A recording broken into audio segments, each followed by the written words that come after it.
Updates లోకి వద్దాం. టీడీపీకి గుడ్ బై చెప్పిన కర్నూలు జిల్లా నేత శిల్పా మోహన్ రెడ్డి వైసీపీలో చేరారు. జగన్ కండువా కప్పి ఆయన పార్టీలోకి ఆహ్వానించారు. శిల్పా వెంట భారీగా అనుచరులు తరలివచ్చారు. పలువురు ఎంపీటీసీలు, జెడ్పీటీసీలు కూడా వైసీపీ తీర్థం పుచ్చుకున్నారు. 3 ఏళ్ల పాటు టీడీపీకి సేవ చేశానని, అయినా తనను గుర్తించలేదన్నారు శిల్పా. నంద్యాల ఉప ఎన్నికలో వైసీపీ గెలిస్తే ఇక టీడీపీకి భవిష్యత్తు ఉండదని చెప్పారు శిల్పా మోహన్ రెడ్డి.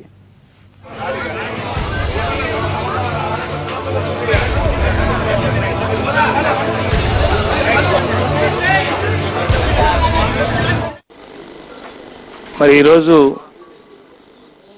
తెలుగుదేశం పార్టీ నుండి వైఎస్ఆర్సీపీలో మరి జగన్మోహన్ రెడ్డి గారి నాయకత్వంలో మరి అటు పిపి నాగిరెడ్డి గారు, ఎక్స్ జిల్లా పరిషత్ చైర్మన్, ఇటు మున్సిపల్ చైర్మన్ సులోచనమ్మ గారు, మరి ముగ్గురం కలిసి కూడా అడ్రస్ చేస్తున్నాం.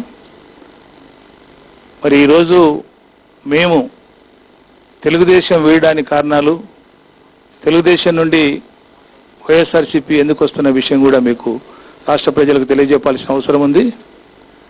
ముఖ్యంగా మా నంద్యాల నియోజకవర్గ అంతర్గత వర్గ విభేదాలు, అదేవిధంగా తెలుగుదేశం అధిష్టాన నాయకత్వం, తెలుగుదేశం నాయకత్వం అలసత్వ ధోరణి, నిర్లక్ష్య ధోరణి, నాన్సుడు ధోరణి, ఈ యొక్క పర్యవసానాలతోనే మేము ఈరోజు తెలుగుదేశం నుండి వైఎస్ఆర్సీపీకి రావడం జరుగుతూ ఉంది.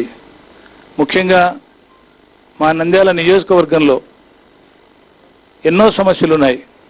పెన్షన్ల విషయంలో కానీ, రేషన్ కార్డుల విషయంలో కానీ, ఇండ్ల విషయంలో కానీ, మరి అదేవిధంగా పట్టాల విషయంలో కానీ మరి ఎన్నోసార్లు అటు భూమా నాగిరెడ్డి గారు వైఎస్ఆర్సీపీ నుండి ఎమ్మెల్యేగా ఎన్నికై తిరిగి తెలుగుదేశంలో చేరిన తర్వాత నంద్యాలలో సమస్యలు చాలా ఎక్కువ కావటం జరిగింది.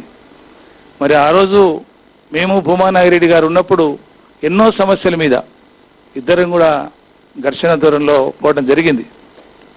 వర్గ విభేదాలతో మరి నియోజకవర్గంలో ఎప్పుడు కూడా నీవా నేననే పరిస్థితి కూడా కొనసాగింది.